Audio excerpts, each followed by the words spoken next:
हम चैतन्य चरितामृत के आदि लीला के फर्स्ट चैप्टर से देख रहे हैं। हमने श्लोक 101 तक देख लिया था, जिसमें क्या बात बताई गई थी कि ये बड़ी अद्भुत बात है कि दोनों चंद्र और सूर्य साथ में आए हैं और इस तरह से वे जो भी जीवात्मा की अविद्या है उसका नाश कर रहे हैं। मतलब इससे देखिए ये समझना चाहिए कि महाप्रभु की जो कृपा है इट इज ओवरफ्लोइंग। आए ही कृपा बांटने के लिए है, बस कुछ भी किसी का कुछ भी दोष नहीं देख रहे हैं, कुछ भी उसकी काबिलियत नहीं देख रहे हैं। बस क्या काबिलियत होनी चाहिए व्यक्ति की कि वह अपनी जीभ भगवान के नाम जप करने में लगाए।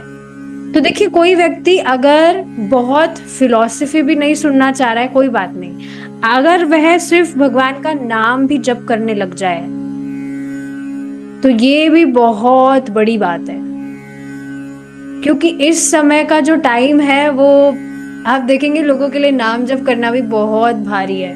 तो एक माला करना भी अगर वो शुरू कर दे और उसको भी नियमित रूप से कर रहा है तो कोई हानि नहीं है, वो भगवान के पास ही जा रहा है उतनी मात्रा में। जैसे जैसे उसकी अविद्या का नाश होगा भगवान उसको इंटेलिजेंस देंगे, अपने आप वह फिर योजना बनाकर भक्ति भी करने लगेगा।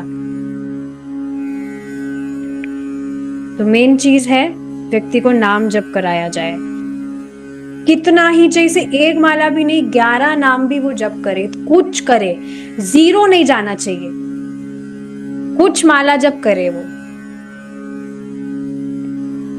ठीक है, अब हम देखते हैं। तो इस तरह से हमने देखा था कि जो चित्त रूपी गुफा है उसके अंधकार को नाश कर रहे हैं। आगे देखते हैं हम।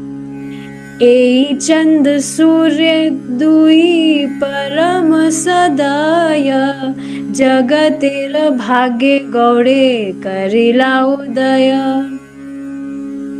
ए चंद्र सूर्य दुई, ये चंद्र और सूर्य परम सदय बड़े दयालु हैं। जगत तेरा भाग्य गौड़े करेला उदय, जगत के भाग्य को, जगत के भाग्य के लिए गौड़ देश में प्रकट होकर जगत के भाग्य को उदय कर रहे हैं। मतलब इस बात को समझ रहे हैं आप कि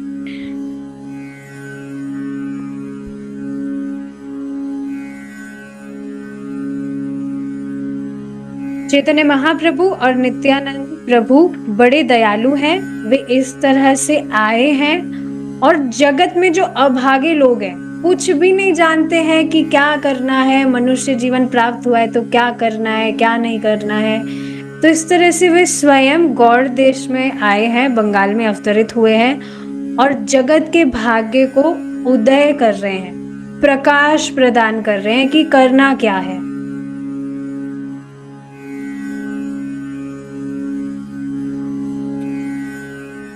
सेई दुई प्रभुर करी चरण वंदन, जहाँ हायते विघ्न नाश अभीष्ट पूरण।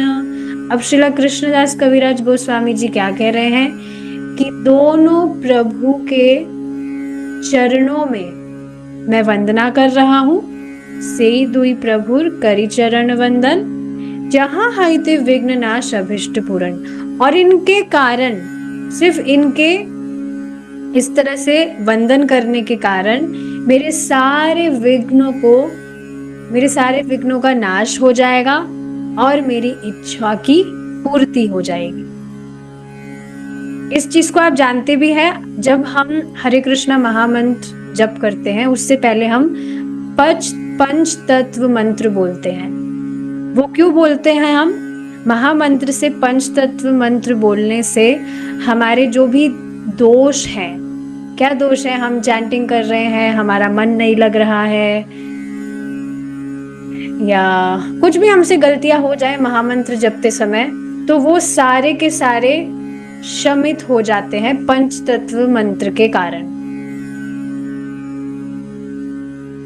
तो इनफैक्ट अगर आप कुछ करना भी चाहते हैं, कुछ भी काम आप करना चाहते हैं, किसी को कुछ भगवान की बात बताना चाहते हैं and you are not confident, तब इस तरह से पंच तत्व मंत्र बोलकर, महामंत्र बोलकर शुरू कर सकते हैं। It is very auspicious.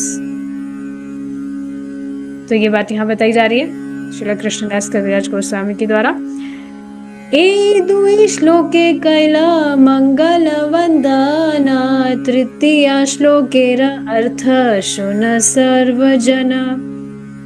अब यहाँ पर जो हमारा सेकंड श्लोक था, जिसमें उन्होंने विशेष मंगलाचरण किया था चैतन्य महाप्रभु और नित्यानंद प्रभु को प्रणाम करते हुए, वह यहाँ पर कंप्लीट होता है। तो यही बात यहाँ पर बता रहे हैं कि ए दुई श्लोक कैला मंगल वंदन, इन दोनों श्लोकों के द्वारा मैंने मंगलाचरण किया। तृतीय श्लोकेर अर्थ सुन सर्वजन। अब तृतीय श्लोक का अर्थ सुनिए सभी, पर वो अभी सुना नहीं रहे हैं। ये थर्ड श्लोक का जो मतलब स्टार्टिंग है, वे नेक्स्ट चैप्टर से करेंगे। हमारा ये चैप्टर कंप्लीट होने वाला है। देखिए आगे क्या कहा जा रहा है।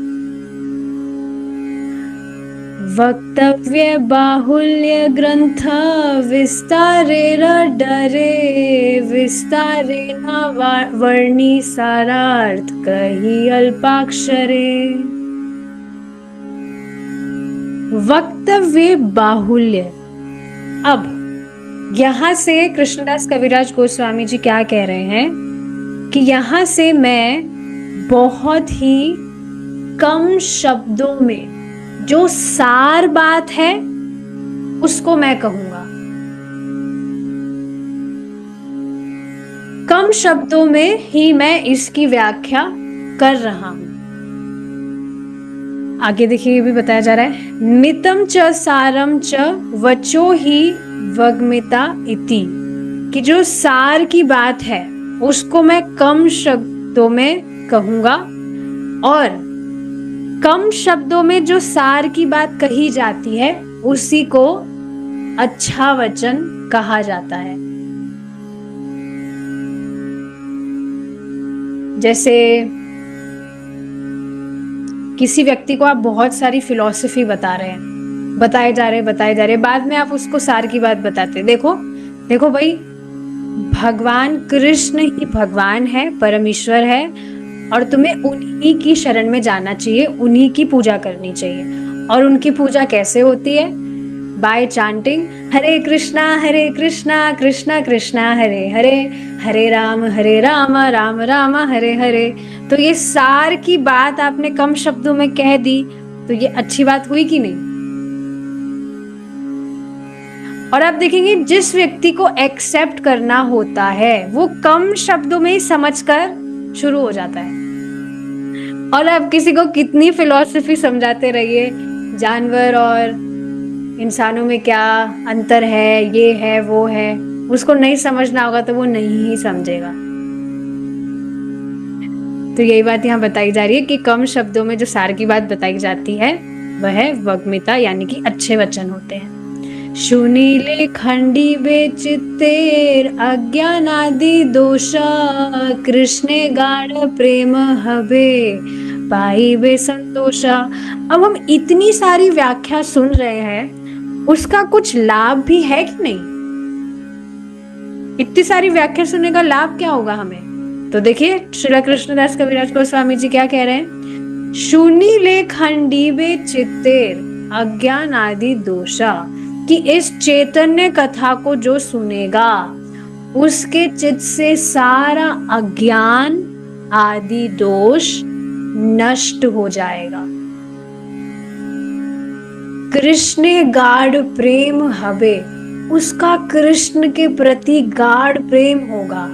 पाई बे संतोषा, और वे संतुष्ट हो जाएगा। आप स्वयं इस चीज को देखेंगे। अभी तो हम लीलाओं में गए नहीं है, पर बीच बीच में आप जब महाप्रभु की लीलाएं सुनते हैं, काफी सारे टॉपिक्स ऐसे आते हैं, तो उसमें मतलब मैं उसको व्यक्त नहीं कर सकती हूँ कि क्या फील होता है। बस मन करता है कि महाप्रभु के विषय में और सुने, महाप्रभु का प्रेम हमें प्राप्त हो, इस तरह की इच्छाएं आती ही है। तो चैतन्य कथा है ही ऐसी, जो भी व्यक्ति उसको सुनेगा उसके चित्त का सारा अज्ञान, सारा दोष नष्ट हो जाएगा और भगवान कृष्ण के प्रति गाढ़ प्रेम होगा। महाप्रभु किस किस तरह से अपने भक्तों पर कृपा कर रहे हैं, कितने सारे पास टाइम्स हैं, सुन के कितना अच्छा लगता है। और अच्छा लगने का मतलब क्या है? प्रेम बढ़ रहा है। आप किन्हीं व्यक्ति के विषय में सुनते हैं, उनके विषय में आपको सुनना अच्छा लगता है, तभी तो आप सुनेंगे। और सुनना अच्छा लगने का लक्षण क्या है? आपको उनसे प्रेम है।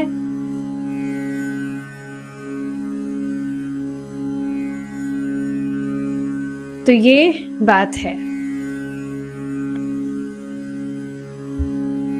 और जो भी शब्द हम सुन रहे हैं, हर अक्षर में आपका कृष्ण प्रेम बढ़ रहा है। वो अभी समझ में नहीं आता है कि कुछ हो रहा है कि नहीं हो रहा है, पर जो भी एक एक शब्द हम पढ़ रहे हैं, ये महाप्रभु से अलग नहीं है। आप, और ये पता कैसे चलेगा कि प्रेम बढ़ रहा है कि नहीं? आपका भक्ति का आग्रह है, जो डिटर्मिनेशन है कि भक्ति तो करनी है भाई, कुछ भी हो जाए, कोई भी, ठीक है, बात होती रहती है घर में, ये होता है वो होता है, बाहर वालों के ये होता है वो होता है, पर हमें भक्ति तो करनी है। तो ये दिखा रहा है कि कृष्ण में आपका प्रेम बढ़ रहा है। There is no second thought. कितनी सुंदर बात है। मैंने एक कोट पढ़ा था जिसमें क्या इस तरह से लिख रहा था कि क्या आपको ये आपको ऑर्डिनरी सा लग सकता है, पर ये ऑर्डिनरी बात नहीं है कि सुबह उठते ही आपके दिमाग में ख्याल आता है कि आपको भगवान कृष्ण का नाम जपना है। कोई दूसरा थॉट नहीं है। कुछ भक्त होते हैं जो सुबह उठते ही माला लेकर बैठ जाते हैं, स्नान भी नहीं करते हैं। तो ये क्या ऑर्डिनरी बात है? आप किसी दूसरी चीज को प्रायोरिटी नहीं दे रहे हैं। You are giving priority to your sadhana. तो ये प्रत्यक्ष दिखाता है कि भगवान कृष्ण से प्रेम बढ़ रहा है।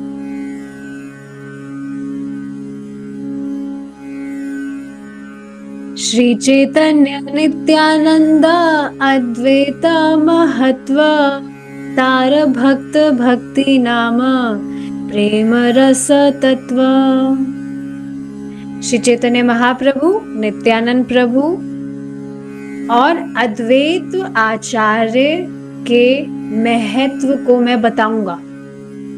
तार भक्त भक्ति, उनके, तार यानी कि उनके, भक्त भक्ति, उनके नाम, उनके प्रेम, उनके रस और तत्व के बारे में मैं बताऊंगा।